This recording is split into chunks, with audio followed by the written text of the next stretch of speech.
copy, chapter 36. Calm down, Lily. Her mother embraced Lily with her fragile yet comforting arms. There's something I must explain to you.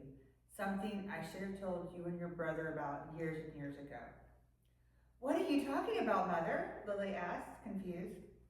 You and Luke were taken. What? I don't understand. The meaning of her words seemed so unfathomable, and she immediately discarded the horrible thought. And then it clicked.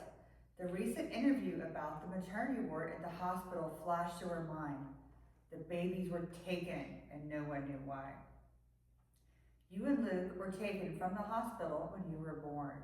The police investigation turned up nothing, no leads, no suspects, and no babies. But I remembered this nurse. I thought her suspicious from the first moment I arrived at the hospital in labor. She just hadn't been right.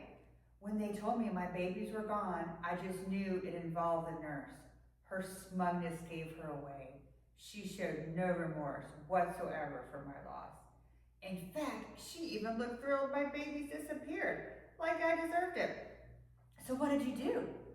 After they released me from the hospital, I staked her out in the parking lot. I told her I knew she'd done it, and I offered to triple whatever they paid her to steal my babies. I told her no cops, no tricks, I just wanted my babies back. I knew appealing to her conscience wouldn't work. She lacked one. So I appealed to her pocketbook, and it worked. She agreed. We flew to Miami and then boarded a puddle jumper to Key West. The keys, Lily said, surprised at the location her mother had just revealed. Everything suddenly came full circle in her mind. She finally comprehended the location and its significance. The keys, of course, it explains everything. No wonder you threw a conniption every time Luke and I mentioned the keys, she said. She looked up at her mother, remorseful for their prior arguments. Her mother had only tried to protect her twins from harm.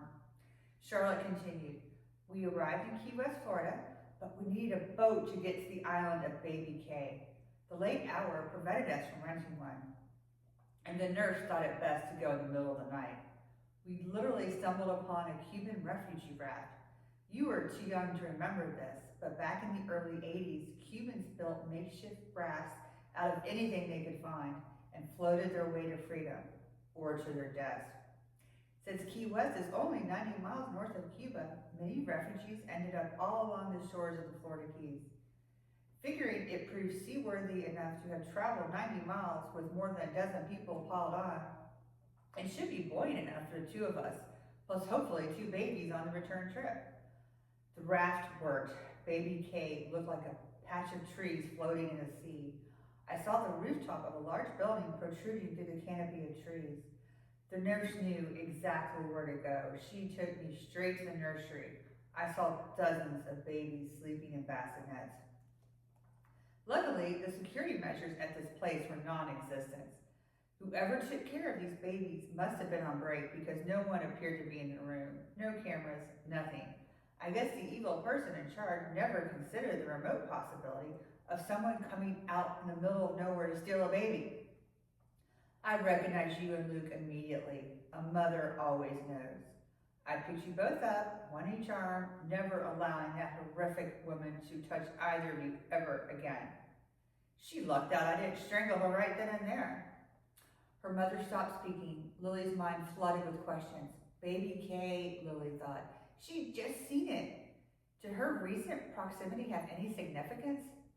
So then what happened, Lily asked. The 3 of us made it back safe and sound and lived happily ever after until now. The 3 of us? Lily repeated. Yes, just the 3 of us. Come back next time for the next chapter.